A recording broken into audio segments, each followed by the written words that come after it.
our Muslim brothers and sisters. And besides being a very beautiful morning, it's also a cool one on this side of the divide. Good morning and welcome. I am Bukola Kauka. In case you're in doubt, it's the 27th day of September. It's a Wednesday morning, smack in the middle of the week, and for all the good things that can come. For those of you who can't take the rest, please do. Good morning and welcome. I'm Ayo Makinde. Talking about rest, Ayo, the NLC is threatened, they've fixed a date to begin that indefinite strike. According to them, they've tried all they know to do and government's not responding. There are those who are asking questions. Have they really tried all they know to do? NLC says they've done negotiations, they've sat down with the government, and government is not meeting up with its own part of the bargain. But is NLC also meeting up with their own part of the bargain? If you do remember, yesterday we had one of the leaders of the NLC, the president of the TUC here, the TUC Trade Union Congress, here in the studio, and I dared to ask a question. That thing that many Nigerians have wondered, how clean, when the labor unions say the government is not coming out clean, many have asked the question, how clean are the labor union leaderships? Are they doing what they're supposed to do? Are they holding the government accountable as they're supposed to? Are they being transparent to the citizens themselves or to those they are leading? These are all questions that many Nigerians are asking, because many times some will say, yes, Labour continues to do all of these things, but we don't see the result. Labour goes forward and comes back. Remember 2012, fuel subsidy was removed by the then government of President Jonathan, but Labour went to the streets, occupied Nigeria for about 2 weeks or so, and the whole nation was awoken to that protest, and the government brought back fuel subsidy. Now, government has taken out fuel subsidy, and Labour is saying, no, there are things you should have done. The refineries are not working. But there's also accusation against the labor unions, especially the TUC, that the reasons why the refineries are not working or why they were not privatized, because they said, no, the refineries should be returned. And President Yaradua reversed that sale of the refineries. But now the refineries are not working, and many fingers are pointing at the labor unions, that you are the reasons why the refineries are not working, because you continue to sabotage it. I'm sure they will come out to say, no, it is not them. Government is not doing the things that they're supposed to do. Continue to have turnaround maintenance. At the end of the day, who is playing who? When would the both sides of the divide come out and say, this is what is really going on? At what point do we say enough is enough? At what point would the citizens of Nigeria wake up and say, hey, labor unions, hold on, government, hold on, tell us, where are we? What's happening to our commonwealth, and how are you using it? How is it benefiting us? How is it affecting our lives? Today, those who can take their public holidays are at home and watching us right now while we're sitting down here and asking the same questions that they are also asking. When would we get to know the truth about what's going on with our commonwealth? At what point would he say, this is where it's biting us, or that's where it's benefiting us? Okay. Well, I'm going to let Bukola go first, because in this part of the world, it is still ladies first. Oh, well. So Bukola, go ahead. Not exactly, considering that Nyata started first, but it's not a protest. Let's leave the protest to Labour. Well, it's less than 1 week to October the 3rd, the dates that the NLC has set for that mass, downing of tools nationwide. One of the key things that you mentioned, Nyota, is that of the believability of the labor unions. The Nigerians will be asking, who do we believe is labor really representing our interests? What happens behind closed doors when they meet with the federal government? Why is it taking so long? But for me, one of the key things from this declaration is that Labour is now presenting a united front following that disagreement over who should lead the charge, with the NLC saying they're the frontline labor union, and the TUC looks disagreeing, saying initially, we heard Mr. Festus Osifo saying that, he doubles not just as the president of TUC, but also as the president of Pengasan, and if, they were to also embark on a nationwide strike, it would affect a number of, the sectors of the representatives of our affiliates of organized labor, but now we're seeing that they're together on this one. It goes a long way to show that, perhaps we should begin to trust that indeed labor can present a united front with the federal government, where negotiation of the representation of the interests of the Nigerian workers across board is concerned. Perhaps we should just remind ourselves and review what the key demands of labor is. The wage award, which continues to be a huge subject matter, for which labor is even saying that while we wait for the minimum wage, for an agreement on a benchmark, amount for the minimum wage. Let's have the wage award. There's also the repair of the refineries, for which Labour was saying this was what ought to have been done before the removal of fuel subsidy in the first place. The resolution of the demands of ASU. Look at the state of our education, and with this, emerging new subject about autonomy for the universities and the implications. There's also resolution of, all the other issues surrounding, the welfare of workers across board. The fact that in some states, even the 30,000 naira minimum wage, which has been eroded by the continuing price of fuel subsidy, has not been met. So these are some of the key demands that Labour is presenting before the federal government. But what exactly is happening? What's the state of the negotiations? Initially, we thought that it was because the negotiations were happening at, the highest point of the decision making, which was at the Villa. But now the cabinet has since been constituted, and we're not quite sure, what the ministers of labor, the level at which they have presented the demands of labor, and what progress that they have made. So these are the questions that we should continue to persistently ask Labour and the federal government, such that there can be accountability. We can also ask questions of the distribution of palliatives across states of the federation. How to what extent has it reached the vulnerable Nigerians? Which register, are the state governments using if they have jettisoned that was, presented by the last administration, for which we heard that it was even, the World Bank in conjunction with government that prepared it. So many questions to be asked. Ayo. Just for those who are wondering what we're talking about, organized labor, comprising the NLC and the TUC, have jointly declared an indefinite nationwide strike to protest the federal government's failure to implement palliative measures as a result, which is a consequence of the removal of fuel subsidy. And just so in case you're wondering, the resolution of Labour is that indefinite strike will begin the day after the public holiday of Monday. Of course, maybe the federal government is going to come up with that information on Friday, whether or not there's going to be a public holiday as a result of Independence Day on Sunday. Bukola, one of the things that you said that, pleases me is that everyone is asking questions about the palliatives. Okay, fine. So the question to ask is, with what the federal government has done, announcing that 2 billion naira and some resources pushed to the states, question then is, Labour is asking the federal government to do something, fine. Is Labour also asking the state governments for accountability? We know that Labour in that release also said that their state councils should begin to mobilize towards October 3rd. Has Labour also charged its state executives to take on the leadership of the states on the palliatives that have gone to them? It's not just for the media to do that, because we do that on a regular.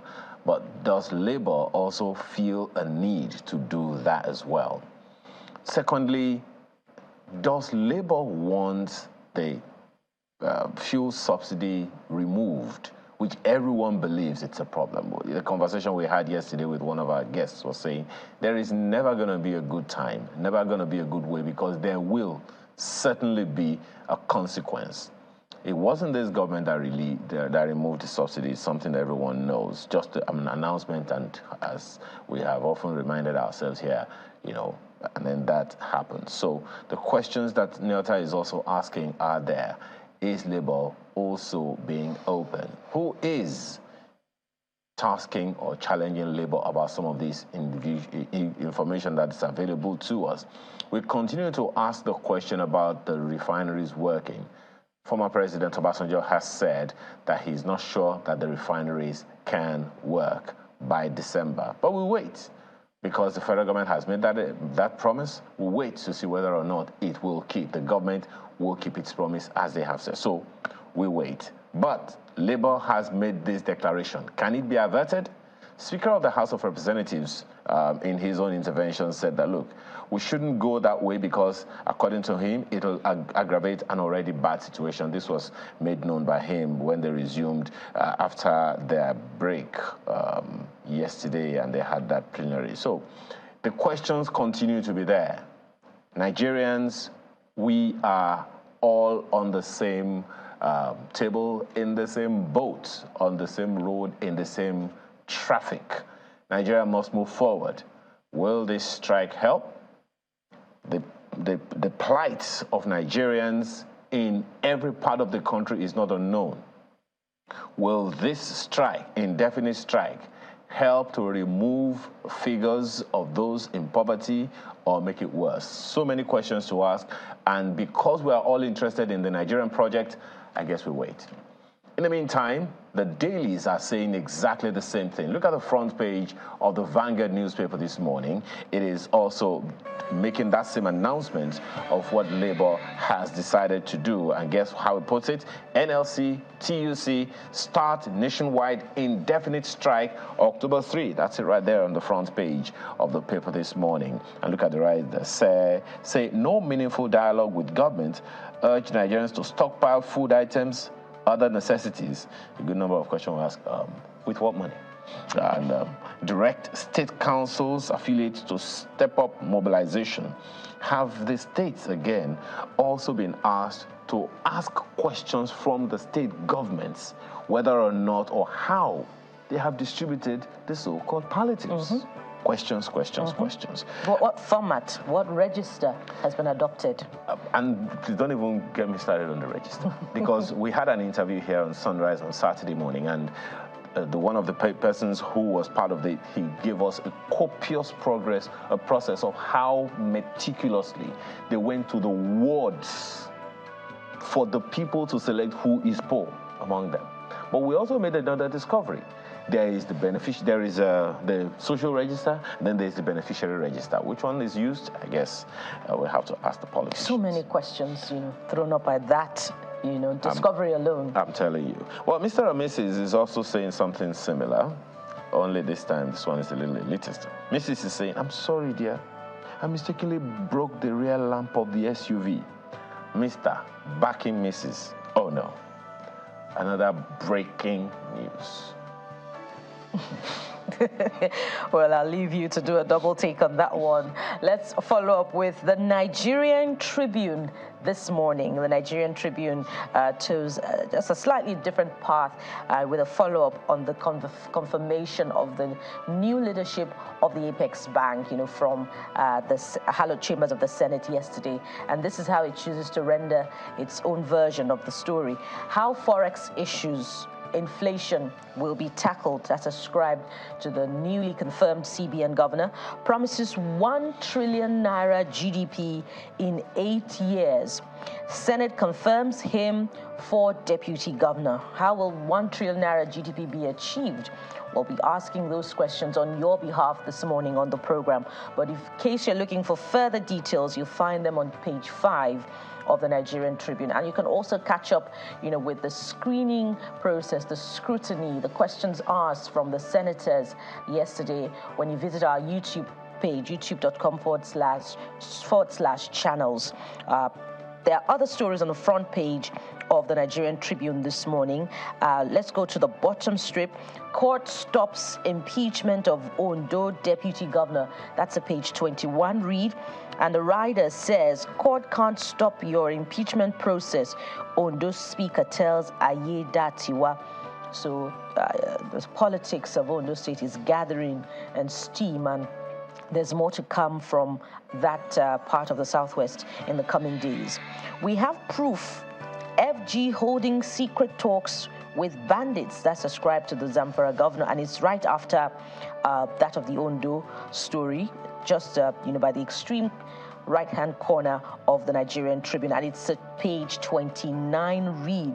So it appears as if the Zamfara state government and the federal government are not on the same page as far as that is concerned. The purported negotiation with bandits, and it's curious. And that's also very interesting because on the front page of the previous paper we looked at says the defense ministers are saying we didn't mandate anyone to negotiate with bandits. I guess the brickbats have started. We'll wait to see. To see, absolutely.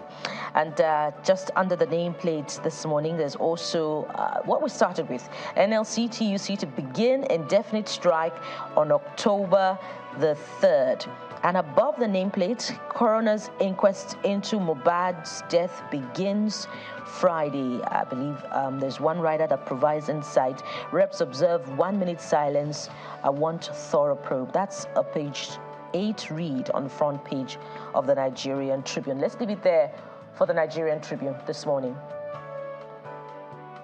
And just something that, Aya, you missed out when you were talking about the Vanguard newspaper. Legal luminary and elder statesman talks about restructure or reconfigure.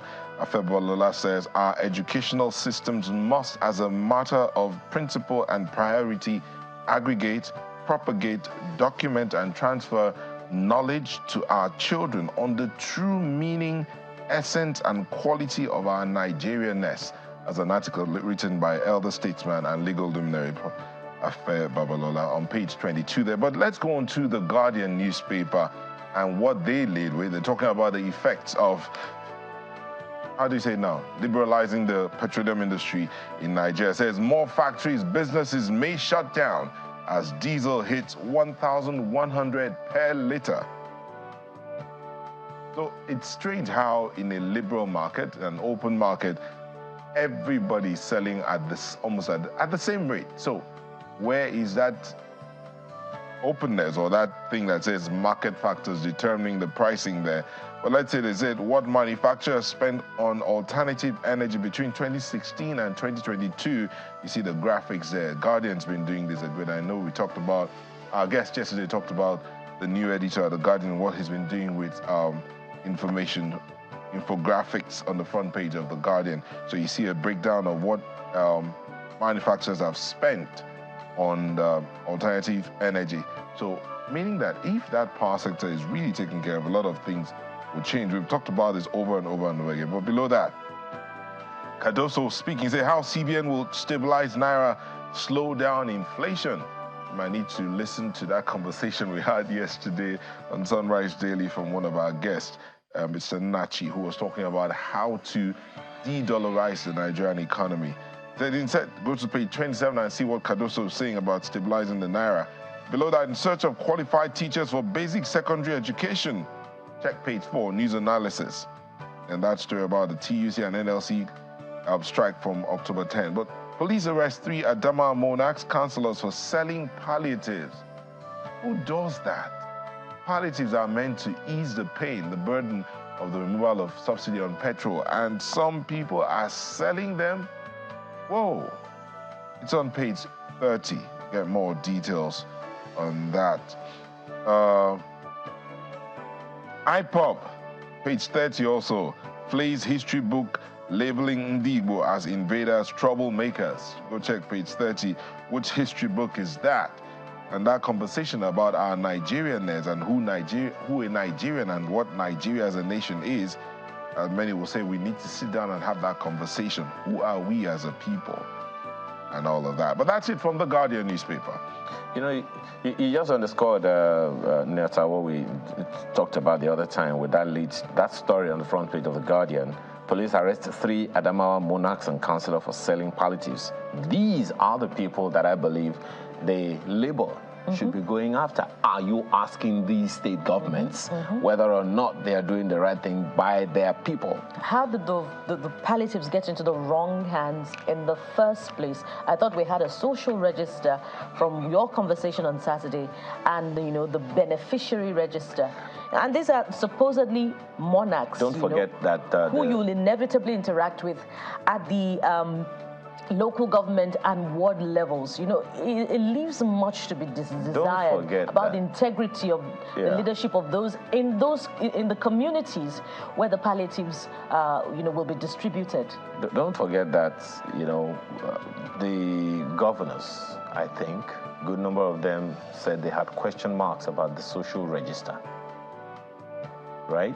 So, and you also remember that when we hosted the minister of in charge of that, Minister of Humanitarian Affairs. Yeah, she also said that they are trying to work on that same register and all of that. So, one of the questions that should be asked is: so, if the palliatives have been distributed to the states, which register are they using to distribute? Absolutely. So, have the state governments now come up with their own register? And in addition to that, how long will they harmonize and sort out the discrepancies in the register that if there are any, exactly, that they're placing a question mark on, because these round of palliatives, if they're not done with distributing it yet, they should be done with it by now, and the states will now be waiting for the balance of the 3 billion naira from the federal government.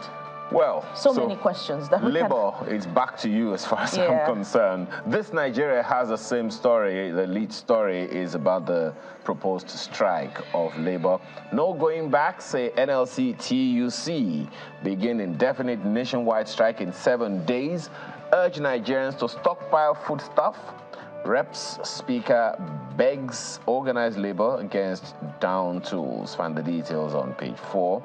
And right at the bottom of the page is that story on FCT teachers set to suspend strike as Wike resolves Nolge crisis. Find the details of that on page 6. Joint task force clears scavengers den in Mabushi. That and a number of other stories. Right beside the nameplate, Naira reaches all-time low, trade at 1,000 Naira per dollar at parallel markets. I honestly do not envy those who deal in import-export business right now. Not at all. It's especially horrendous. At this point. Just imagining what they're going through. As this Nigerian newspaper today. Yeah. If you save your money, inflation is waiting for you at the end of every month, and then your money loses value.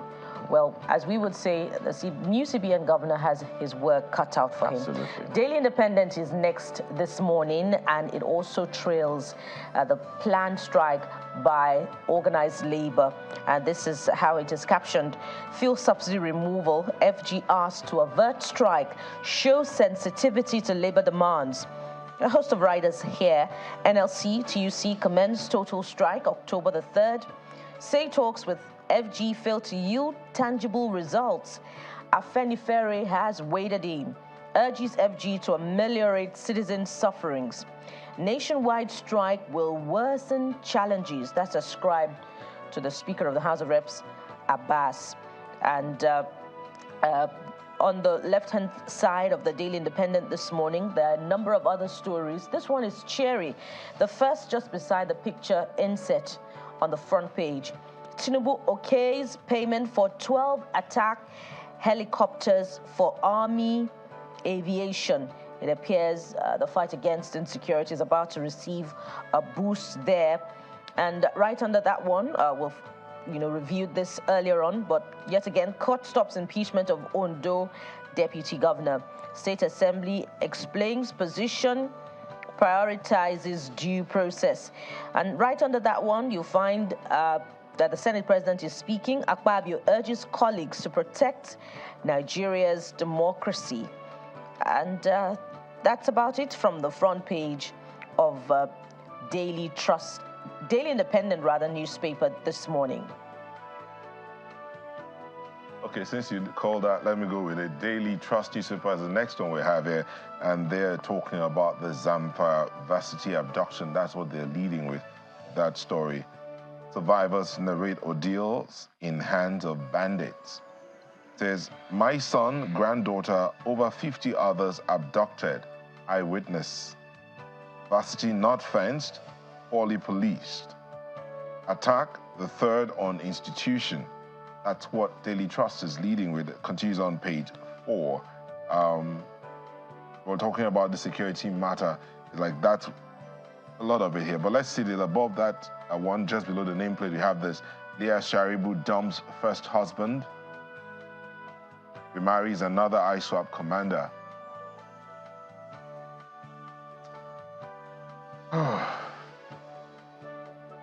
Vice President Shettima says economy will pick up in 15 months. It's on page 20.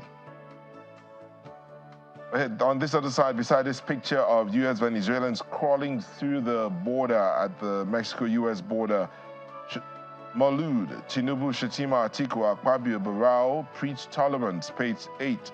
Labour embark on indefinite strike, but see this one. Circumstances surrounding Mohbad's death will be unveiled in due time. Credited to Naira Marley, page 27. So there will be multiple reactions to that, all manner of reactions. But this one here is the one that I know a lot of people will be looking forward to see how words can be transformed to action. Forex crisis, transparent rules are my immediate priorities. Coming from Cardoso. Targets 1 trillion Naira GDP in 8 years. $1 trillion GDP in 8 years. Experts urge low interest rate environment. Go to page 25 to get more details on that. That's it from Daily Trust. Leadership newspaper is raising an alarm of sorts. Rumors of fuel price hike unsettles motorists, commuters. The stories on page 4. Scarcity hits Lagos, Ogun as long queues resurface. Fuel stations shut down operations. We're committed to energy security. That's ascribed to NNPCL. Find the details again on the inside pages. Right under the nameplate, I will abandon Emefiele's policies, says CBN Governor Cardoso. Stories on page 7. A good number of stories also on the front page. Zamfara denies negotiating with bandits. Interesting, because no, it really is interesting. How that is going to go, I guess we're going to have to wait and see. That's the leadership newspaper this morning. And up next this morning is the Nigerian News Direct, which leads with something quite compelling. I did a double take on this one, and it appears you do the same. Why Tinubu's administration may fail. Yes, I'll take it again. Why Tinubu's administration may fail. That's ascribed to the Works Minister. Laments no existing federal roads can last 7 years. Urges President to review procurement system.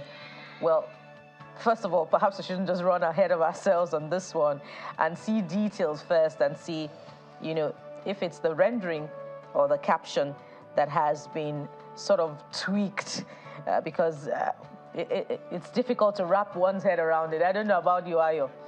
No, it's a caution sign of sorts. There are always two sides to the coin.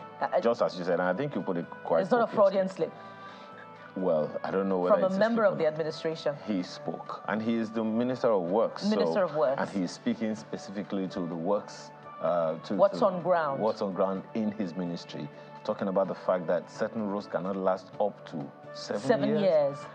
Roads that were constructed in the days of Murtala Mohammed, before the days of Murtala Mohammed. We still use some of them. Only some of them are just getting attention now. And Murtala Mohammed died what year now?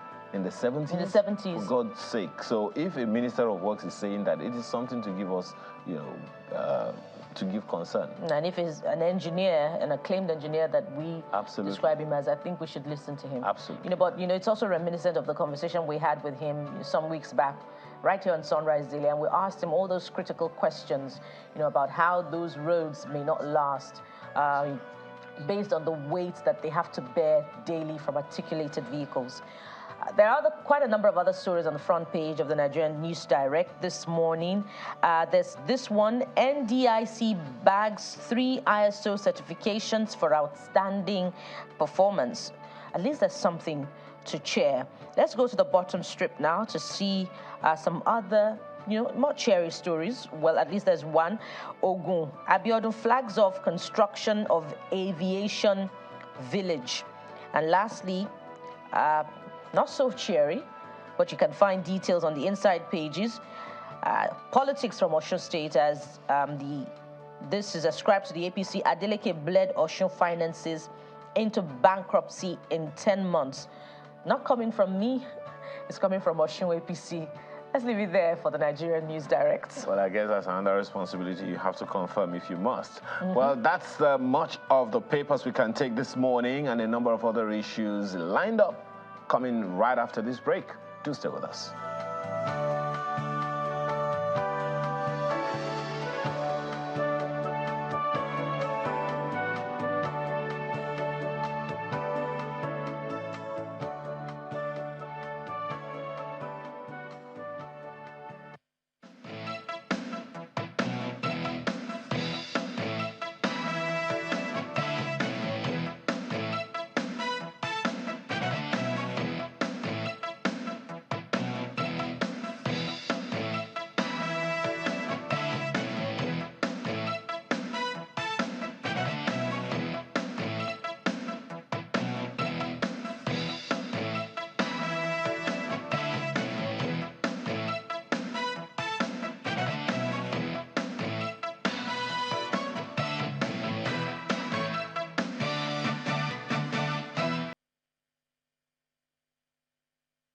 With the confirmation of the governor of CBN and his deputies, all eyes are on them now about fixing the economy. So let's identify some KPIs for consideration. Having heard his response, his initial address, and response to some questions put to him by the National Assembly, do you think he has what it takes to address the issues in the immediate, that's in the short term, in the medium term, and in the long term? Let's have conversations around this, as you've seen there, with Mr. Muda Yusuf. He's founder, no, that should be Dr. Muda Yusuf, right? It doesn't matter. He's founder and CEO, Center for the Promotion of Private Enterprises, CPPE. Thanks for joining us this morning. Thank you, and thank you. Good morning, Bukola. First impressions. Yeah. First impressions from that screening and the comments that the new CBN governor made. What are your thoughts? Well, very impressive. His responses to the questions was very, very impressive. And I like the fact that he identified some of the critical issues that we had contended with in the Central Bank of Nigeria. And I think the biggest of the issues were corporate governance issues, because he laid a lot of emphasis on issues of compliance. In addition to the fundamental structural problems that we have in the economy, the situation was compounded by the very weak corporate governance that we had in the central bank and the absence of compliance. Because how else will you explain a situation where we had a central bank that did not publish accounts for close to 6 years? And you know how strategic the central bank is to the economy. You know, how do you explain a situation where you had all manner of issues around our foreign exchange markets? Because if you talk to any operator in the economy, they will tell you how bad things were. Then how come we found ourselves in a situation where the central bank was giving ways and means far, far above what the statutory limits are? The statutory limits, according to the CBN Act, is 5% of the revenue of the previous year. Ways and means is the kind of credit or advance or overdraft that the CBN gives to government to fill financing gaps. That is what it means. And there is a statutory provision limit of 5%. What we had under the previous dispensation was higher, 70, 80%. So all of these things created very serious problem and compounded the situation. Then just one more thing. Then there are these encumbrances on our reserves. In fact, that is the most challenging of the problems we have. All the analysis we have been making was based on the fact that our reserves was well above 30 billion US dollars. It just came to the open that the situation was much worse than that. And that is what has complicated matters, even as we speak. I'm not even sure that, because the CBN, the new CBN governor also said that it's when they get into office that they'll be able to look at the books and justify whether or not those things are the way they are. But the issues you are raising about the previous administration at the CBN was also inferred in the comments of the president of the Senate. And I'm sure you heard him make quite a number of references to it. You talked about the corporate governance issues, which was a direct responsibility of the governor of the central bank. You talked about the ways and means, which is a direct, responsibility of the governor of the central bank. And the president of the Senate also cited the situation where a sitting governor of the central bank is veering into politics while still in office. It sounds to me, and maybe we should begin from there, that we pay so much attention to the individual that no one is able to take on that individual, or the system is not strong enough to push out or to check the behavior or activities of the governor of the central bank. That's a little concerning, don't you think? Because a situation where those ways and means, we had a National Assembly, the governor of the central bank was veering into politics, everyone, saw what was happening, and it would seem like no one was able to do anything. Is there a way to ensure that such doesn't happen? The CBN, the president of the Senate, was saying it rather, seemingly jocularly. Are you going to go into politics as well? But who is supposed to check the excesses or the exuberances of the governor of the central bank to the point that we don't have to get to the point where we're saying you are spending more than 65% above what you're supposed to spend in terms of ways and means? You see, these are reflections of institutional weaknesses. Because normally, if you look at the laws and all the structures in place, there are structures to ensure controls. Because just as some people say, trust is good, but controls are better. There are systems in place to ensure controls. Now, the Senate president was also in the National Assembly up until before he became. And he was there when all of these things were also happening. We had a committee that's supposed to exercise oversight over the central bank, both in the Senate and in the House of Reps. What were they doing? Because one of the biggest functions of the National Assembly is to ensure checks and balances. How can you, as a committee of the National Assembly that's supposed to exercise oversight over such a critical institution, sat there and all these infractions were happening? So you think they're also culpable? They were compromised and culpable. And that is why in this system, it is good for there to be consequences. Sorry, on that same issue, sorry, Bukola, sorry. On that same issue, as you said, we have the House committee, we have the Senate committee. Are you saying both of them are culpable? Of course.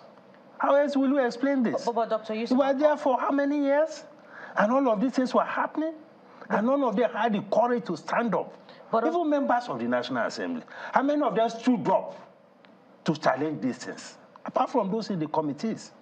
The whole system was compromised. But on that same issue, it was addressed by the Senate president when he, told the CBN governor frontally before his confirmation, that, when you get officer, you're going to forget that there is a parliament, and would you shun calls or invitations to the National Assembly to answer questions, as was reminiscent of the past. So wasn't that taken care of in that interaction yesterday? No. We are talking about consequence management. Look at the damage that has been done. What did they do when those things were happening? Because they had the powers. We are talking of a National Assembly that has the powers to even remove the president. That is how powerful they are. But what Bukola is saying is that the man was invited, but according to the president of the Senate, he didn't. He didn't show. Then what did they do? That's the past leadership. What did they do? We are talking of a national that can impeach the president himself. How can an appointee of the president just disrespect them with such impunity? The point I'm making is that the whole system was compromised. That is why I'm saying that they're also culpable. The system was compromised because when you compromise any institution, you weaken your authority. Compromise weakens the authority. You don't have the moral authority to say anything to the man when you have been compromised. That is my own understanding of the situation. But was that also taken care of, when members of the Senate were asking about the matter of corporate governance, where the boss doubles also as the chairman of the board? And was his response that, this is how it is done according to international practice? Was this satisfactory enough? And, going forward, perhaps if the law establishing the CBN were to be reviewed and that was to be separate, would it, with the separation of that office, would it serve to check the excesses of anyone that heads the Apex Bank in the future? I think so. Because sometimes you have to situate your policies and your regulations within the context of your own environment. We have seen that too much powers sometimes can pose a risk to a system. Before now, we used to have, even in the banking system, where the MD will also double as the chairman of the bank. But because of all these corporate governance issues, the CBN had to come up with a regulation that you cannot be chairman and be MD at the same time. Now, if you have a level-headed person or somebody who has the right kind of carry to manage the position, it may not matter. But you cannot guarantee who will be there tomorrow. So when you are the CBN governor and you are the chairman of the board, it's extremely difficult within that system to have proper checks and balances. Given our recent experience, it may not happen under this dispensation, but you make rules to guard against a situation where you have somebody who will abuse the position. That is why the structures have to be there, both within the CBN and even outside the CBN. But do you think the law insulates the CBN governor enough from incursion by political interests? Of course, to the extent that you cannot remove the CBN governor unless with the consent of the National Assembly, although there are issues around that now. Because people talk about whether suspension is removal or something like that. That has not been finally settled, by the judiciary. I think Sanusi attempted to do it, but he abandoned it halfway. But why was that not the case during the last administration when we had the Naira redesign policy, where fingers were pointed at, members of the presidency of the last administration, and then his purported incursion into politics? That's the former CBN governor. Well, it's a function of how people have the courage to also speak truth to power. Under the Buhari administration, there was this imperial disposition that wherever the president stands, nobody there goes to challenge his position.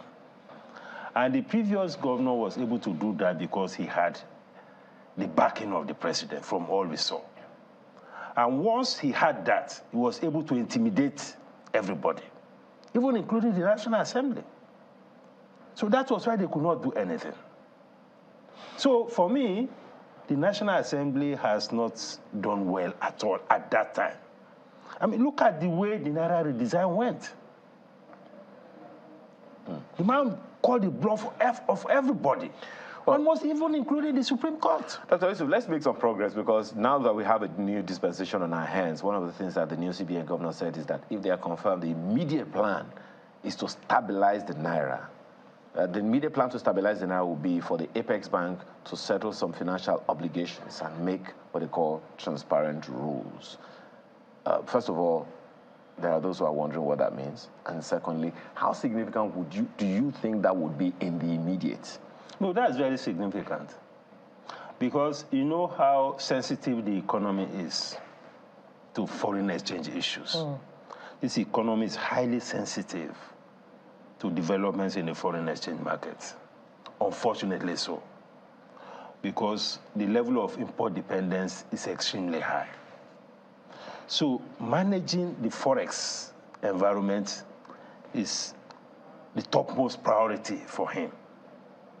And what we're experiencing now, and just in line with what he said, is almost a total collapse of confidence. And once confidence collapses in any system, the whole thing will spin out of control. That is why we are seeing the kind of, very serious speculative activities now. Both those who need the dollar for business, those who don't need the dollar, those who just want to convert them, all of them are rushing now to buy foreign exchange. And that's a major issue. Look at where it has gone. So what he said is right. We need to move very quickly to restore confidence. But the bigger challenge is, where is he going to get the supply? Absolutely. Can he to deal with that? Can he achieve that without the federal government's definite support of plugging the loopholes in crude oil theft? Well, that is part of it. But the best he can do as a central bank is to look at the policies that are existing and remove barriers to inflows, remittances, and other foreign inflows into the economy. And he said it repeatedly, that he will have to work in collaboration with the fiscal authorities to achieve most of these things. Because the challenge is both policy-related and also structural-related. And some of those things will take some time, because we are talking of a backlog of maybe $6 billion, $10 billion. It will take time and maybe to clear that. And if you don't clear the backlog, you cannot properly restore confidence in the system.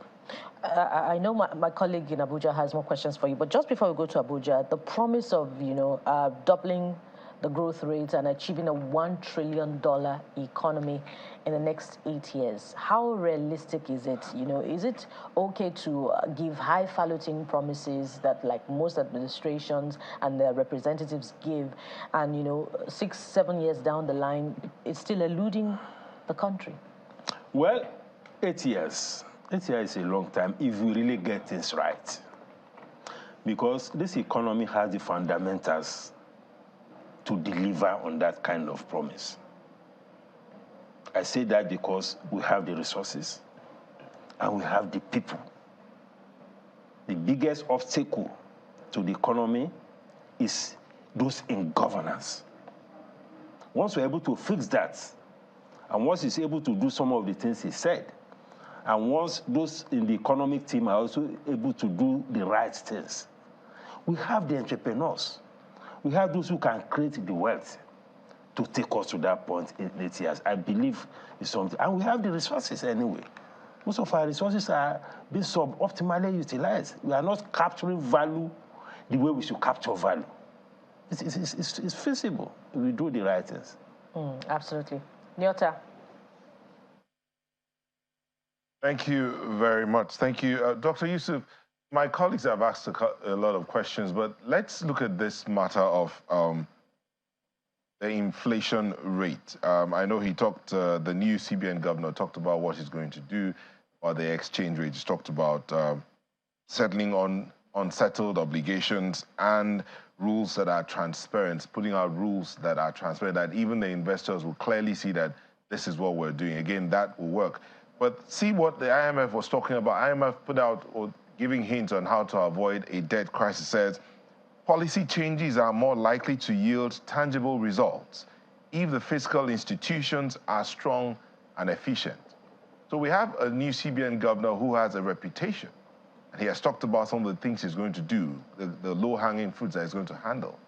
The question is, being a monetary policy organization and what they're supposed to do, are the fiscal institutions strong enough to handle what he's coming up with? Well, it's time that will tell, because it's still early days. But what I do know is that, unlike what we had under the previous dispensation, there's likely to be better coordination under the current dispensation, given the background of both the finance minister and, of course, the Central Bank of Nigeria. Given their background, given where they are coming from, given their credentials, I expect that there will be better coordination. If you have a much better coordination, then a lot of these macroeconomic challenges will be easier to deal with. Unlike what we had in the previous dispensation, there was really no, that chemistry was not there under the present dispensation. There was a whole lot of silo mentality or silo approach. People were operating in silos and all of that. There was all manner of territorial, sensibilities under that administration. But from some of the documents that we have seen, there's even a structure to ensure policy coordination. And that is why we have a coordinating minister for the economy, not just a finance minister. So from that point of view, I think that we should expect a better synergy and collaboration between those key institutions. But when you talk about inflation, you see, apart from the point that the CBN governor made about money supply, and that was also a very, very important point he made, the impact of money supply and the impact of monetization of deficit on inflation, which he has promised to check. Apart from that, practically all the key instruments of fighting inflation have almost been exhausted by the central bank. The cash reserve requirement currently is 32.5%. It's one of the highest that you can have globally.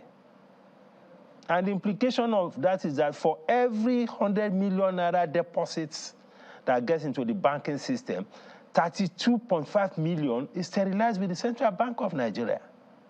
And if you talk to those who are operators in the sector, the percentage is even much higher than that. Some of them have a CRR of almost 50%.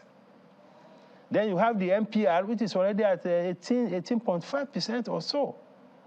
So these things are already extremely high. So that is why some of us are saying that the bigger issue with inflation has to do with the structural issues, creating the environment to boost the supply side of the economy, to increase productivity in the economy, and on the monetary side, to have some controls over the rate at which the CBN is printing money or the rate at which the CBN is financing deficits. I think for inflation to be tackled, those two sides, both the fiscal and monetary, have very big role to play. But more importantly, the fiscal side. So that part about increasing the productivity of the economy, how would that work, seeing that the interest rates are so high? You talked about the deposit rates as it is, 32% already. That pushing on to the interest rate, how would that, if the manufacturers and those running the industries cannot have access to finance, and when they do have it, the rates are so high up there, how would that affect their productivity? Well, interest rate is an issue, but there are bigger issues affecting productivity. Right now, diesel price is crossing 1,000 naira per liter. You can imagine the implication of that for productivity. In an economy where in the last 1 or 2 months, we have been seeing frequent collapse of the national grid. Imagine the implication of that for the cost of production. Some businesses are already even packing up. Because how do you deal with a situation where you have very serious challenge with the cost of energy, and you have very serious challenge with foreign exchange? Not many businesses can survive that for long. And some of them have even suspended operations. Many of them are running at a loss as we speak. They're just operating their businesses just to be able to generate some cash flow, because they cannot pass on all the costs to their customers. Purchasing power is weak. Disposable income is very low. So many businesses are in a quandary. Yes, interest rate is something that we need to deal with. Although if we're able to tackle inflation, that may help with reduction in interest rates. But there are bigger issues, more than that. Because energy issue is a big issue. Foreign exchange issue is even a bigger issue. So these are some of the macroeconomic things I think that needed to be tackled, in addition to seeing what we can do about the issue of the cost of fund. In tackling these macroeconomic issues, see some of the things that he put out. He said, these are all evidences you put out. It says evidence-based monetary policies. That's what he's going to be pursuing.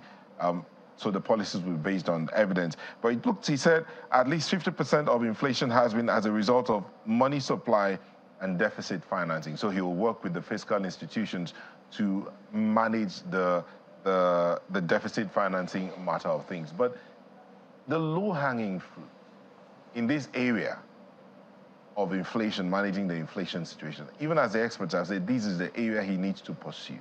What would you be advising that be done immediately? Because, the manufacturers are crying, the consumers are crying because they are bearing the brunt of all of these things. And even the government is beginning to cry because of what all the other parts of the society are going through. So what would be the things that you think the institution should handle immediately? Well, there is no quick fix to this, given the key drivers of inflation. The quick fix? There is no quick fix. But in terms of some quick responses, because in his interaction with the National Assembly, with the Senate, he did talk about the issue of money supply, which you also alluded to. Of course, that can be dealt with as quickly as possible, but it is not likely that you get immediate results. But what I will suggest is that we need to look at our fiscal policy instruments, particularly in the area of import duty, some taxes and things like that, because we are dealing with a situation where for many of the products, particularly for those in production, import duties that they pay are still very high. So when you have high import duty and you have a very weak exchange rate, it's a double whammy. On top of that, you have high energy cost. So if you cannot control the energy cost because these are, external variables, something that are external to our environment, at least we can control our import duty. Import duty on critical raw materials, import duty on critical inputs that people are using for production. I think that is one quick thing that we need to do. Unfortunately, I have not heard so much about using the import duty or the tariff or trade policy instruments to deal with the current challenges. I think we need to look more in that direction. We should not be too focused on generating revenue to the extent that we go and suffocate the system. You should create a breather, especially for those in production. If you cannot bring down immediately the exchange rate, at least you can bring down the import duty and some of the taxes for some critical components of the economy. I think that is one thing that can be done immediately, in addition to, of course, the medium to long-term issues of trying to reduce money supply, curbing insecurity, ensuring that electricity supply and all of that. Dr. Yusuf, when you say reducing money supply, then there's the other bit about domestic, mobilizing domestic revenue. Let's put the 2 and 2 together. If we're going by the IMF's recommendation of saying mobilizing domestic revenue is less detrimental to the growth of a nation's economy, and then you're talking about reducing money supply, can we work out a balance here that, again, of course, there are no quick fixes, but there are some quick responses that can be done. So we know that the local debt as it is right now is very high up there. But we're still talking about how to mobilize funds for the manufacturing industry. And you're talking about the things that are already too high and need to be brought down. So if we're going by the IMF's recommendation of mobilizing domestic finances, yet you're saying we should cut down the supply of money. Please, let's work out a balance. How do we balance things out here? No, that's a distinction between revenue and money supply. They are different things. Okay, please clear that up. Yes, they are different things. Revenue is about issues of taxation and also non-tax revenue, how you can generate revenue from those who are operators in the economy by way of taxation. Money supply, that especially the component that the CBN governor referred to, is this idea of printing money. You know, the ways and means that was recently securitized reached a level of almost about 23 trillion before it was securitized. That is huge liquidity. That's huge pumping of money into the system. These are monies. These are inflows into the economy that you cannot tie to any productivity or economic activity within the economy. So it is that kind of money that is injurious to the economy.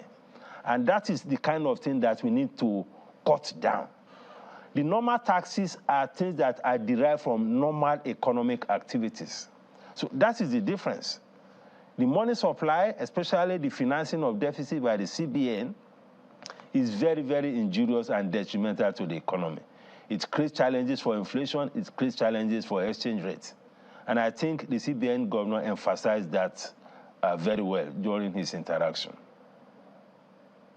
Dr. Yusuf, we'll take a moment and go on a quick break. When we come back, that matter of mobilizing domestic revenue, especially for the manufacturing industry, and to quick-sack the economy, we'll look at that when we come back from this break. Please stay with us.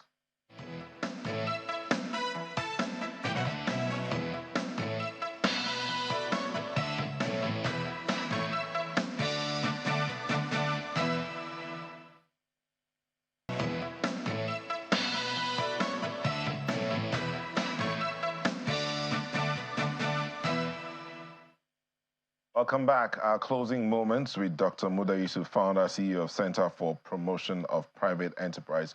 Dr. Yusuf, that matter of mobilizing domestic debt. I know that on the floor of the Senate, one of the senators was advising the new CBN governor to take advantage of the borrowing gap. Debt to GDP right now stands at about 30%. Saying you could still harness up to 70%. But how do we go about mobilizing revenue within local revenue, domestic revenue, without adding too much of a burden on our debt stock? Well, I think the president has started well with the Taiwo Oyedele committee that was set up. They have a clear roadmap as to how to achieve revenue optimization, you know. So, I mean, they are talking about harmonizing collection of revenue, for instance. That, for me, I think is a step in the right direction. They are talking about plugging leakages, particularly with respect to the MDAs that are generating revenue and that are not remitting what they should remit. I think that, for me, too, is also good. Then some of the reforms that have taken place, particularly the forex exchange rates convergence and the fuel subsidy removal or reduction, has also, you know, boosted revenue significantly. And evidence of that you can find in the last FAC meeting, where they had so much revenue that they had to cut back on even what was to be distributed. So these reform measures are also boosting revenue. But we need to also move quickly, you know, to ensure that we create the right environment for those businesses that are generating the revenue for government. Because if they continue to face the challenges, particularly the kind of challenges they are facing, then the outlook for revenue may not be as bright as people expect. Because, I mean, you have to be in business to be able to pay taxes. You have to be doing well to be able to pay taxes. So all the critical issues confronting domestic businesses, I think, is something that we need to prioritize. Yes, it's good to look for foreign investors and so on, but we need a lot more focus on domestic investors and addressing their concerns. And the CBN governor also talked about the issue of stakeholder engagement. I think that is very critical. You know, policymakers cannot understand the economy better than those who are operators in the economy. So both the CBN and all the key ministries should regularly engage with the stakeholders so that whatever policies they are putting in place will be fit for purpose. You don't impose a policy that is not appropriate for the kind of environment in which you are. So stakeholder engagement is extremely very important. Yeah, absolutely. And not just the CBN and the ministries, but also the manufacturers as well.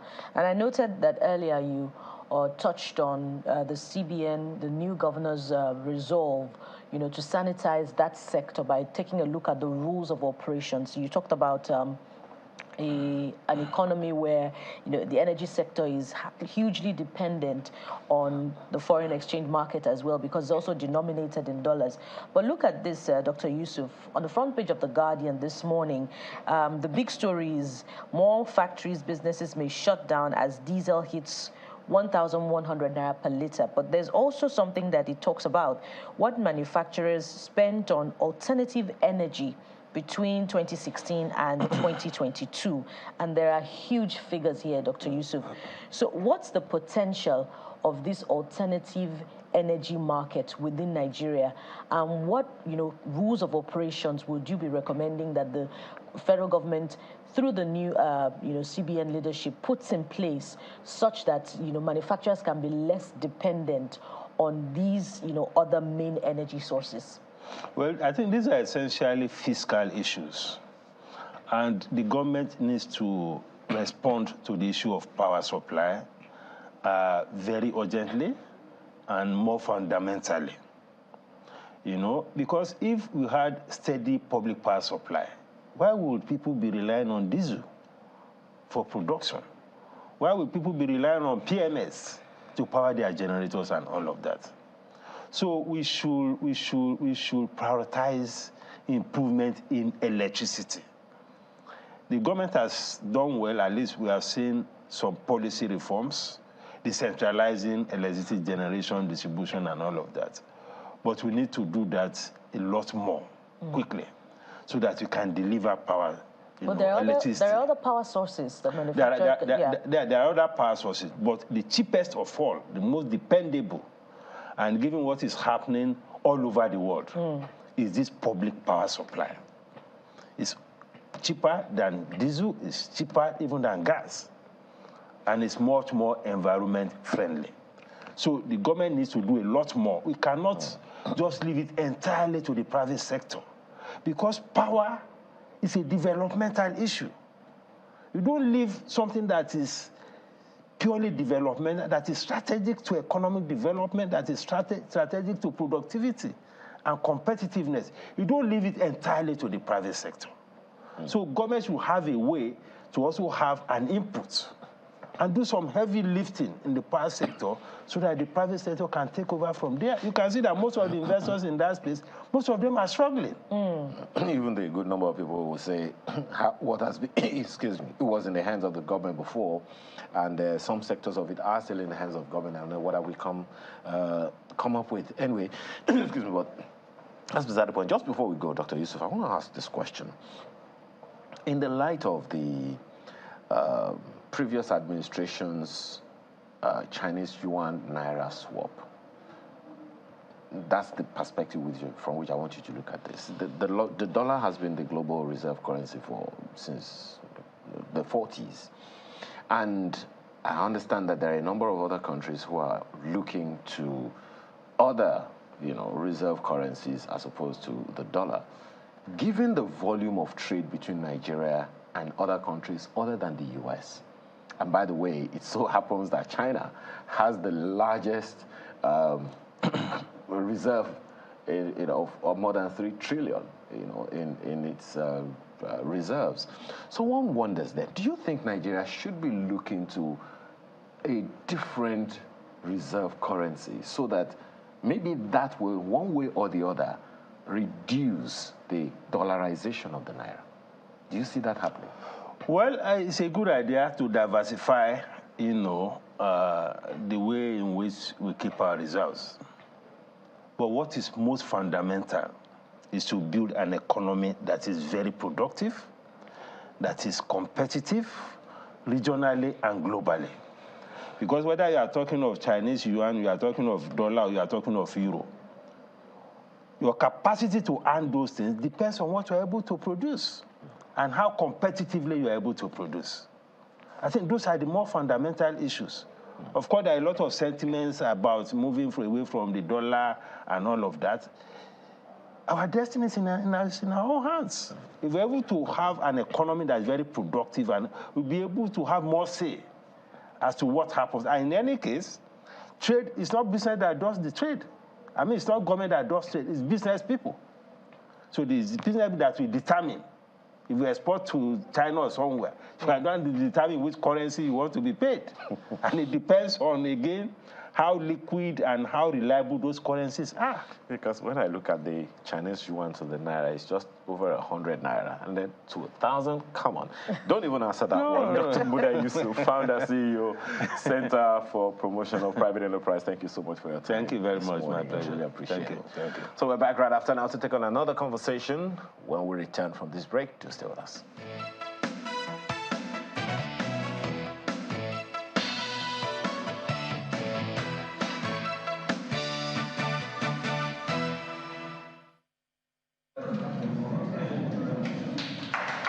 This exercise is to train frontline security agencies, human rights stakeholders, the judiciary and state lawmakers on civil-military relations, conflict prevention, respect for human rights, and protection of civilians to better handle incidents of banditry, kidnapping, and armed robbery in the Northwest Zone.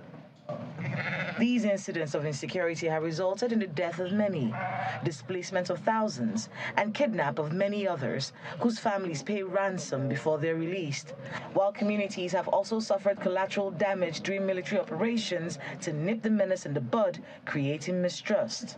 One of the rationales for having this training is that we saw the necessity growing rise in human rights abuse in various states. Saying the various kind of conflicts and insurgencies we have in the state, we saw that there's a need to actually have civilian protection at the core of what we do. One is to actually equip the stakeholders, especially security agencies, with the right knowledge on how to actually engage civilians once they have these actually situations that occur and may arise in the state. In Nigeria, we have many laws. We have more than enough laws. The only issue is compliance or enforcement of those laws. So whatever we are doing, we have to comply with the provisions of our laws, and that will tackle the problem. The Zamfara state government is also not resting on its oars to end the insecurity. It is putting in place legislation to equip the military through the State House of Assembly. Zamfara state is seriously challenged with security issues. So we are trained how to manage this security situation in the state. The consensus here is that it is important to be careful and professional in carrying out the various responsibilities and share credible intelligence with security agencies. If Zamfara state and Nigeria must succeed in resolving all forms of security challenges bedeviling the nation.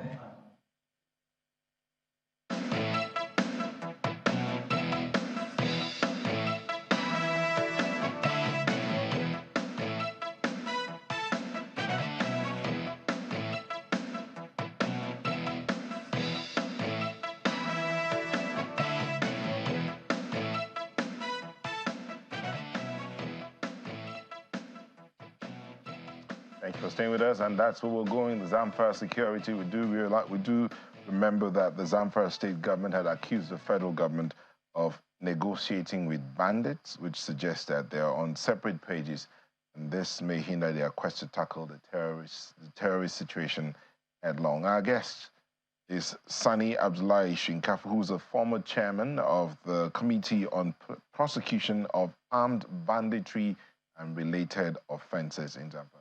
Thank you for joining. You were a former chairman of a committee set up to look at how to prosecute armed banditry and other related. This matter that is coming up now, the Zamfara state government and the federal government going back and forth. First of all, Zamfara state government has said we're not negotiating with bandits. But now the government is saying the federal government is negotiating with bandits. What's going on here? Well, you see the constitutional responsibility of any serious government is to serve people, also to provide security of lives and property.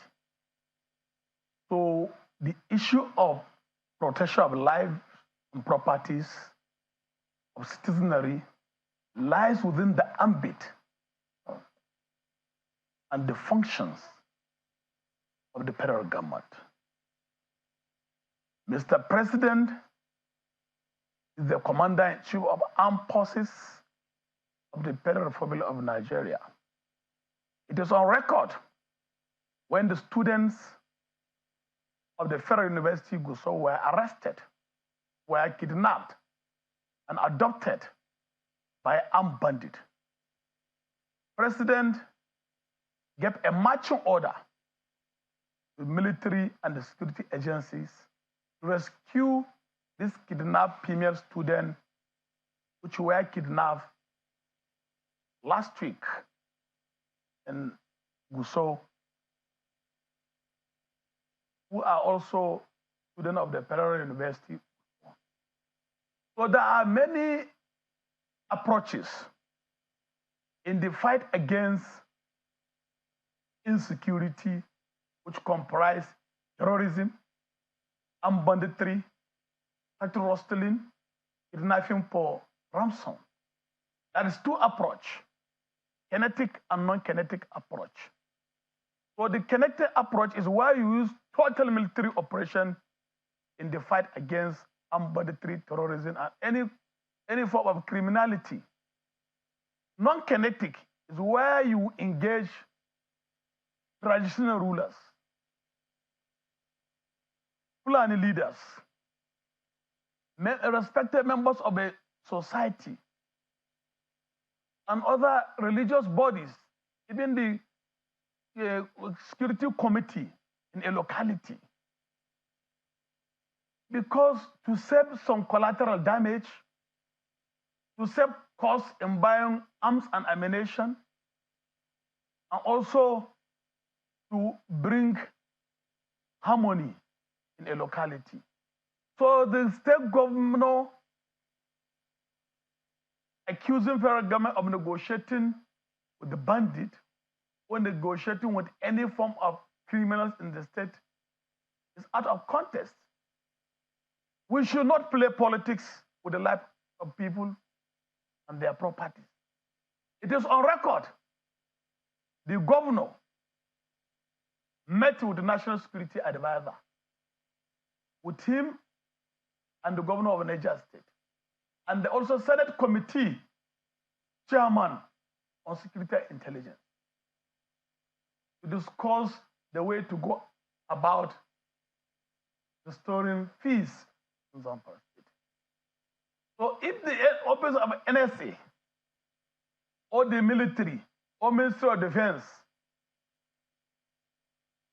follows an approach to tackle the insecurity in Zamfara State, I think the governor will be very appreciative of that effort.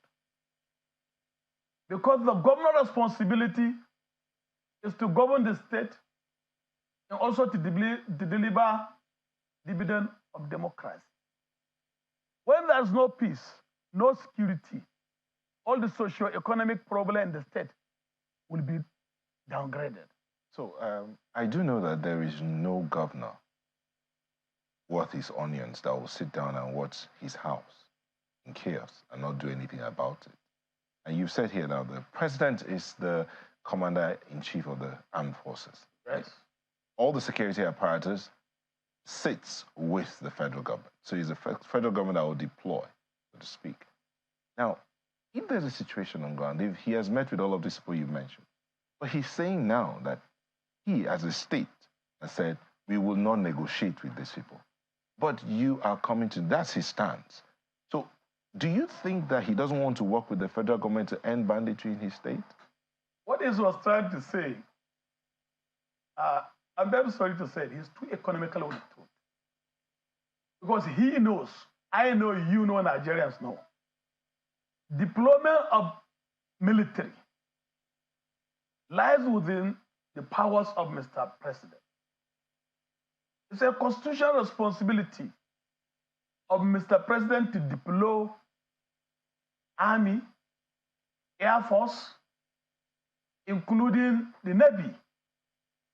Because one of the constitutional responsibilities of Mr. President as a commander-in-chief of armed forces of the Federal Force of Nigeria is to protect the territorial integrity of a country at the land border, on the airspace, and on the sea.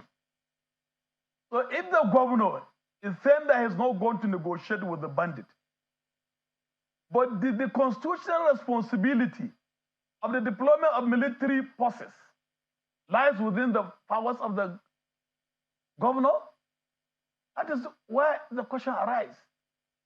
And he knows, I know, I'm from Zamfara State, he's from Zamfara State.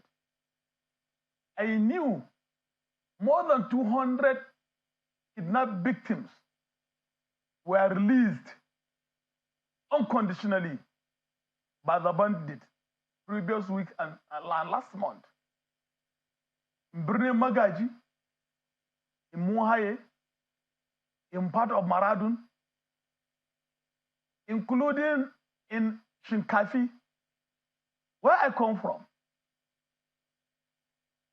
Because the terrain, the military are fighting this bandit. It is a very difficult terrain. And I have been saying time without number that the military in Zamfara are overstretched. They are under-equipped. They are understaffed. In the whole of Zamfara State military camp, you cannot see a functional CSK,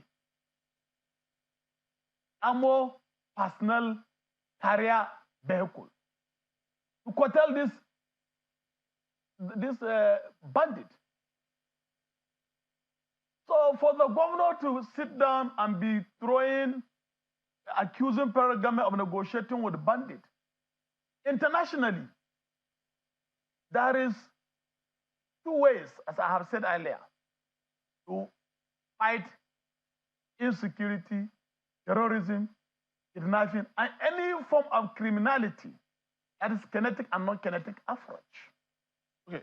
So if the federal government is going to use kinetic approach to curtail or to tackle insecurity, I have seen nothing the governor should condemn, because he cannot give an order to Commissioner of Police to go and attack bandits.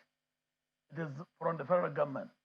He cannot direct DSS to go and attack bandit camp or military or air force. Mr. Shinkafi, Nigeria is a democracy, right? It's a federation. So the states have their country, they have their powers within their particular environment. If you have your house, I don't live in your house, or you tell me there's a situation in your house, and then I go to your house to begin to try to resolve that situation here, wouldn't it be wise for me to speak with you and we work together to tidy up the situation in your house? Shouldn't that be the situation? This situation, you see, there must be a synergy, and there must be a symbiotic relationship between the federal government, state government, and even the local government. But what I'm saying, the governor knows, and the people of Zamfara State knows, there is a peace dialogue between the leaders of Fulani, traditional rulers, including security personnel, including representative of the governor, that is the Commissioner for Special Duty, in Birnin Magaji. I have a reliable information that the security agency sat with the representative of the governor. In that peace dialogue? In the peace dialogue in Birnin Magaji. Who initiated the peace dialogue?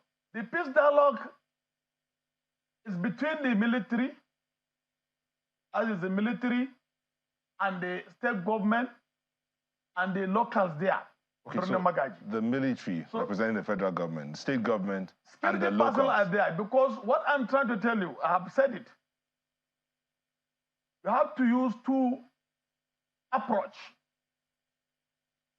kinetic and non-kinetic. A non-kinetic approach. Okay, we'll take a moment. We'll go on a quick break. We'll come back and pick it up from this point here. Please stay with us. Thank you.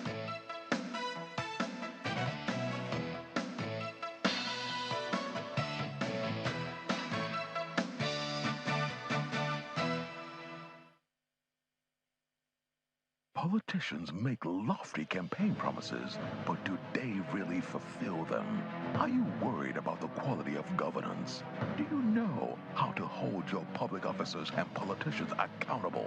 As a Nigerian, do you even know your rights? Many questions begging for answers, but don't you worry. We've got you covered. We bring you Democracy 101 in 5, your reliable and easy-to-digest guide on citizens' rights, government's responsibilities, rule of law, holding government accountable, and all things democracy. Democracy is more than elections. The real essence of democracy is what plays out after the elections. Democracy is about making government work for you. Watch Democracy 101 every weekday at 7:55 p.m. and Sundays at 8:55 p.m. on Channels Television. Democracy 101 in 5 is an initiative of Yaga Africa with support of the UK Foreign and Commonwealth Development Office, FCDO. Mr. Taiwo Oyedele. Mr. Taiwo Oyedele is the chairman of the Presidential Committee on Fiscal Policy and Tax Reforms, set up by President Bola Ahmed Tinubu. Prior to this, he was the fiscal policy partner and Africa tax leader at PwC, where he worked for 22 years, gaining in-depth knowledge and diverse experience ranging from tax advisory and policy advocacy to business strategy consulting. Mr. Taiwo Oyedele will be speaking at the platform on Making Nigeria the springboard for the Africa we want through sound economic policies and responsible citizenship. Date is Monday, 2nd of October 2023. Time 9 a.m. Venue is the Covenant Place, Igomo, right beside the National Theatre. See you there. This event will be broadcast live on Channels Television.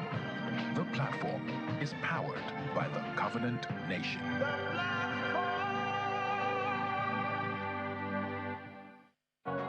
Southwood. Fine furnishings for your home and office. Southwood is a Nigerian company dedicated to improving the quality of workplaces and homes. Our space planning and craftsmanship allows you to create a highly customized and comfortable office environment for hardworking and busy executives. Southwood solutions are perfect for today's flexible work cultures. Teamwork, transparency, collaboration. A well-designed and comfortable work environment is proven to increase productivity and morale. Our elegant home furnishings provide the ultimate in comfort and quality. Southwood, furnishings that shape your world. Visit us today at southwoodnigeria.com. Email us at furniture@southwoodnigeria.com or call 0700-FURNITURE.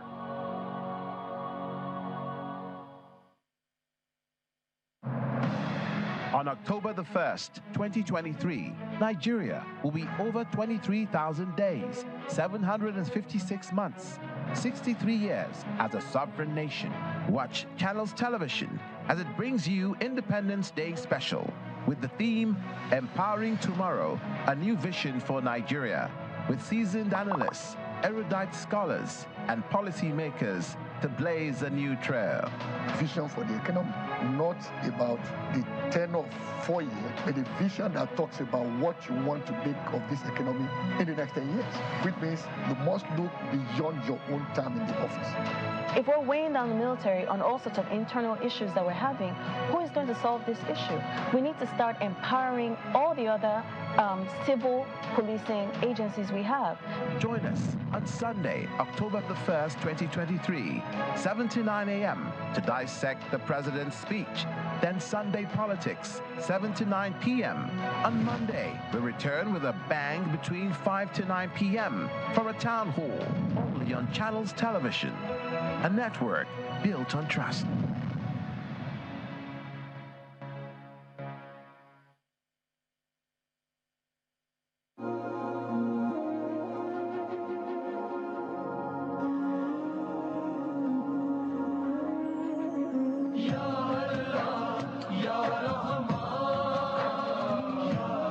Channels Television wishes you a happy Eid al-Maulud.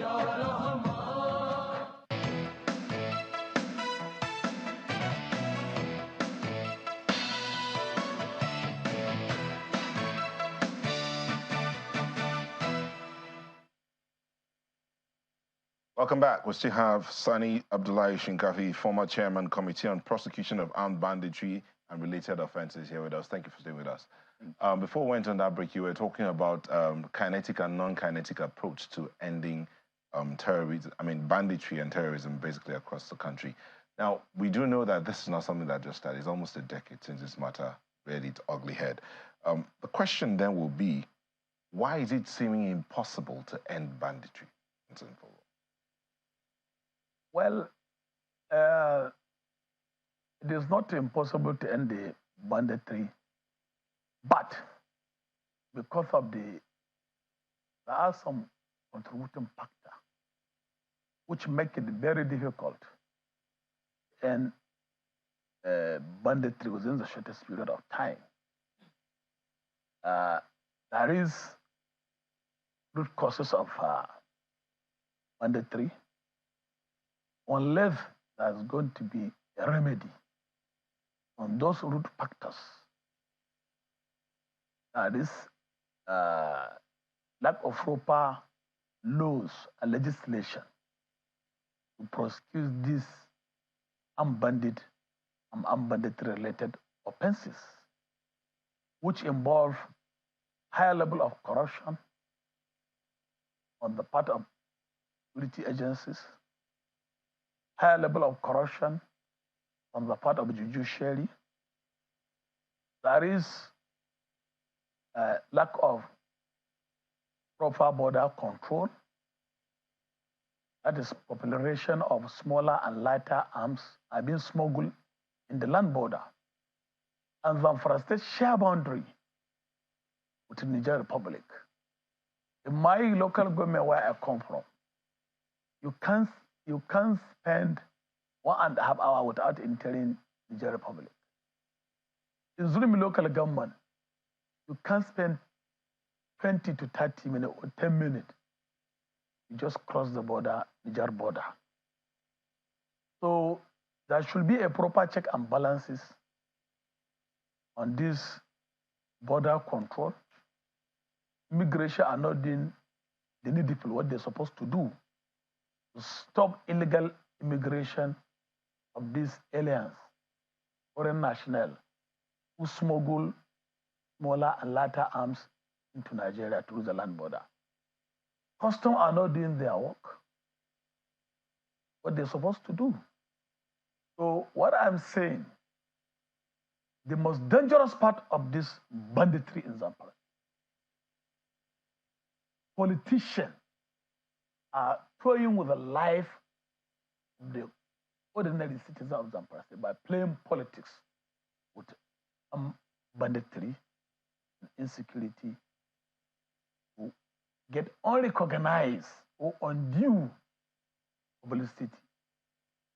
This is one of the stumbling blocks in finding lasting solution to this banditry. And also the issue of poverty, bad governance, kidnapping for ransom.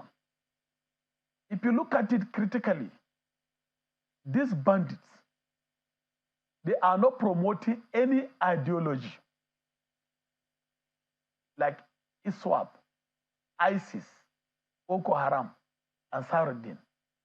So this banditry is a criminal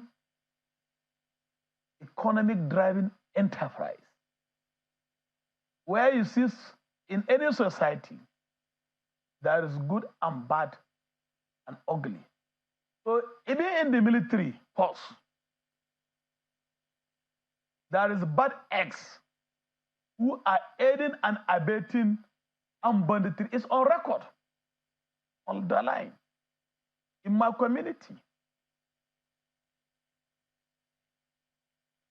3 army personnel were arrested for selling arms and ammunition and military kits to this armed bandit. Yet, nobody knows the outcome of that investigation on the part of the military. And also on the part of the military again, there is also another military personnel arrested, given a very important security intelligence report. Bandit.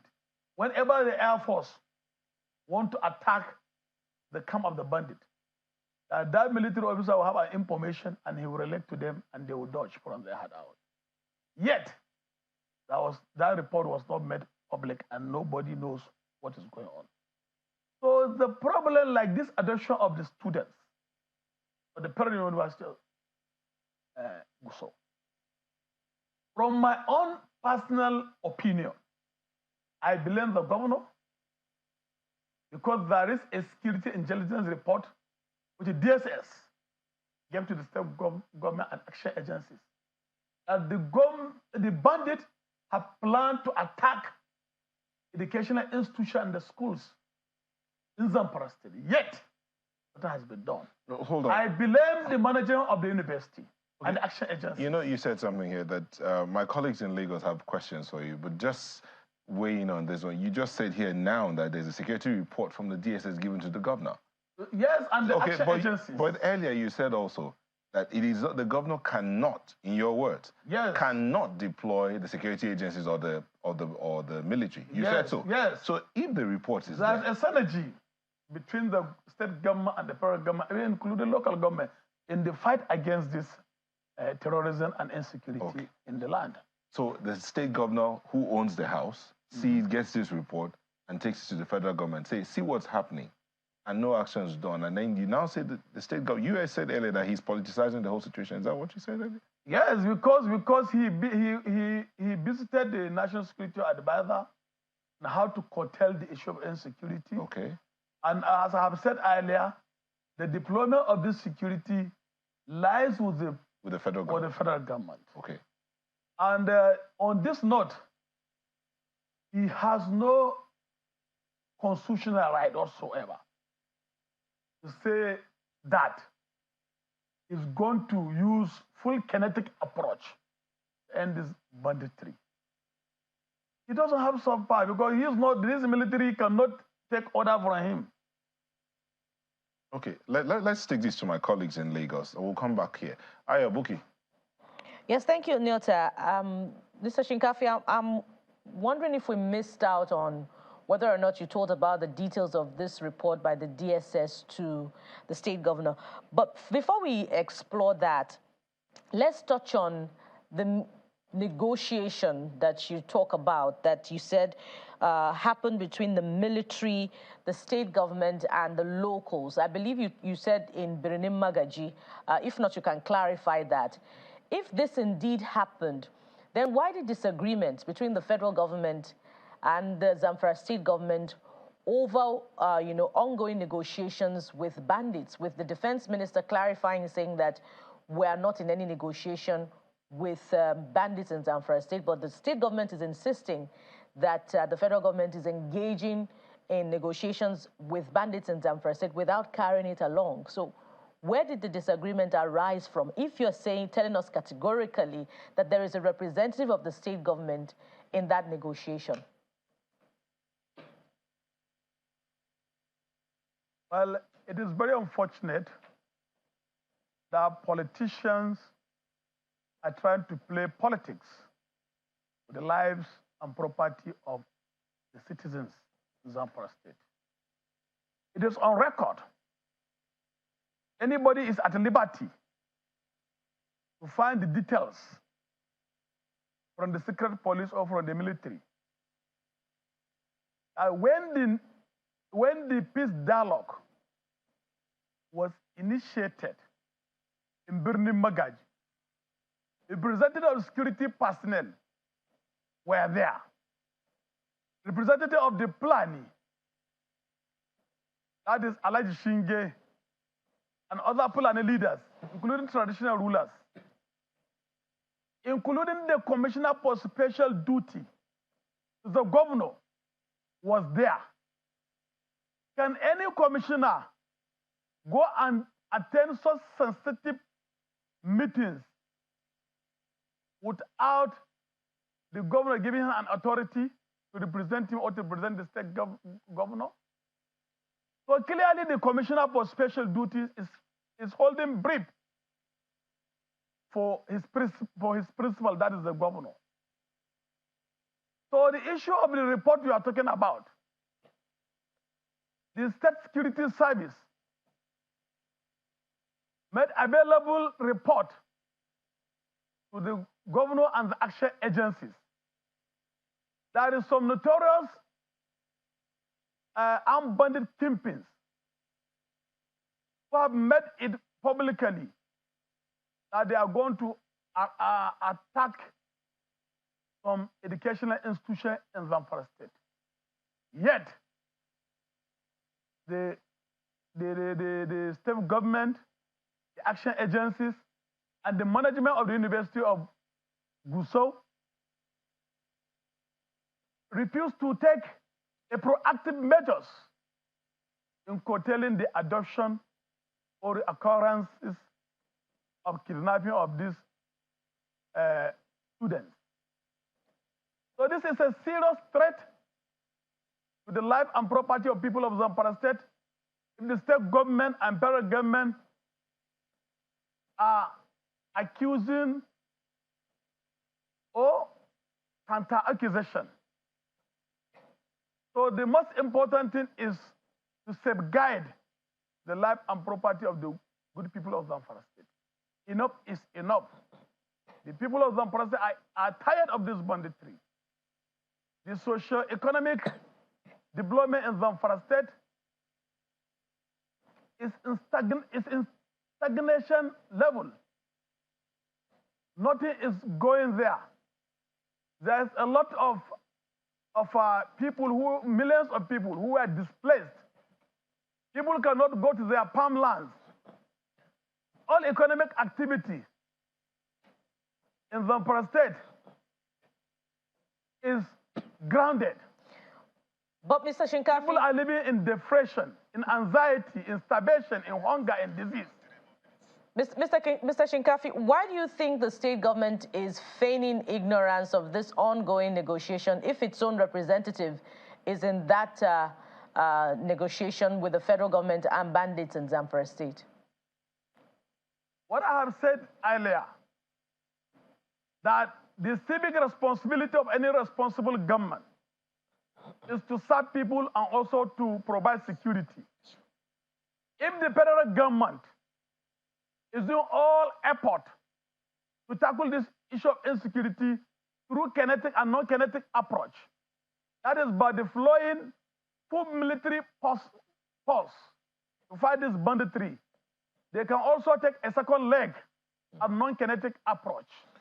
So the state government should be appreciative, and the governor also visited the Office of National Security Advisor with his counterpart governor from Niger State, because we share boundary with Niger State from Ansado axis, and with the Senate Committee Chairman on Security and Intelligence. So for him to prove that he's ignorant of what is happening in Zamfara State, I think he's not appreciative with what the government is trying to tackle the issue of insecurity in Zamfara State. Well, Mr. Shinkafi, if I can quickly allow me to...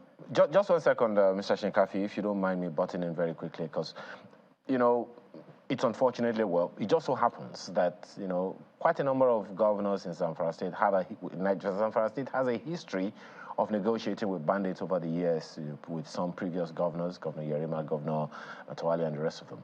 And a good number of them are still recommending that to the federal government now. But that's not even where I'm going. In all of the conversations you've had of that, one very important thing you said was that the DSS has information that these things happening now were going to happen, and you've said that nothing was done about it. Is there a role that the locals could have played? This is not in any way, manner, shape, or form absolving government, federal, or state of their responsibilities, but is there a role for the locals? Because all insecurity is local. So is there a role that the communities themselves where these things happen could have played, with the local government authorities and all, to ensure that these things don't even get as bad as it became, that it's lasted for this long? Most of this banditry, kidnapping, factory rustling, and displacement of people from their ancestral homes, mostly are in the remote area and the rural area, where the terrain is very difficult for the security personnel to launch an attack because of lack of modern equipment to fight this banditry. The locals can play a very, very good role in the curtailing this issue of insecurity by providing meaningful information or security intelligence to the action agencies and the secret police. But the problem, most of these locals also, because this banditry started for a decade, most of this banditry, some locals also were beneficiary of this banditry. All right. Because of informants, some unpatriotic traditional rulers are aiding and abetting this banditry. Okay. Mr. Shinkafi, we really have to go. But you said in that meeting you said with the locals and all of that and security and all, you mentioned that the commissioner for special duties in Zamfara was in that meeting. Yes. What's the name of that commissioner? The commissioner for special duties is Nasiru Zulmi. Because I have information here that they do not have any commissioner for special duties in Zamfara. If they don't have, they have commissioner for intergovernmental affairs, which is attached to the office of the governor. Okay, all right. If they don't have commissioner for special duty, didn't they have Nasir Zulmi in their state executive council? All right. Mr. Sani Abdullah Shinkafi is the former chairman committee on the prosecution of armed banditry and related offenses in Zamfara State. Thank you for coming on to. Thank you. Thank you. And now let's look a bit at what your comments are. We have this first one from Mohammed Gire, and it says, here we are again. The new CBN governor shouldn't have classified his interventions into short, medium, and long term. To me, when dealing with the long-term issues, they already tackled, short and medium-term challenges re-emerge. Sadly, that's our system. We need a state of emergency-like approach. That's coming from Mohammed Gire. Well, we hope that is considered. This one is coming from Professor Imonoka Inakina, and he says, the new CBN governor has preferred solutions to immediately fix the economy with his short-term solutions to deal with the monies owed and making everything transparent to all Nigerians to help bring the exchange rate down. Impressive, and Nigerians are hopeful. Sorry, that's from Honorable Ademola Alaladi. Good. And now the one from, excuse me, Professor Nakena. Says in pursuance of veritable government policies as predictable, this government's economic team and CBN must start by curtailing the pervasive economic inequality and endemic institutional corruption, which is pernicious to our development. Government must also redeploy the resources made from the removal of fuel subsidy in intervening in the critical sectors that will impact on the daily lives of Nigerians, especially those below poverty line, who are expected to experience the impact of governance economic reforms and growth in the short and medium term. And Professor Enakena's comments brings us to an end of Sunrise Daily this morning. Thank you for the privilege of being a part of your day and public holiday at that. I am Akine. Have a great day. Indeed, ensure you make the best of the public holiday by resting. Thank you for watching. I am Bukola Koka. And while you rest, don't rest on your oars. You can do better than you did yesterday, today, and tomorrow. Above all, let's all work together to make our nation as what we want it to be. God bless you. I'm Neo Tagbe, and goodbye.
Top of the morning and welcome to our special coverage of the Russian invasion of Ukraine.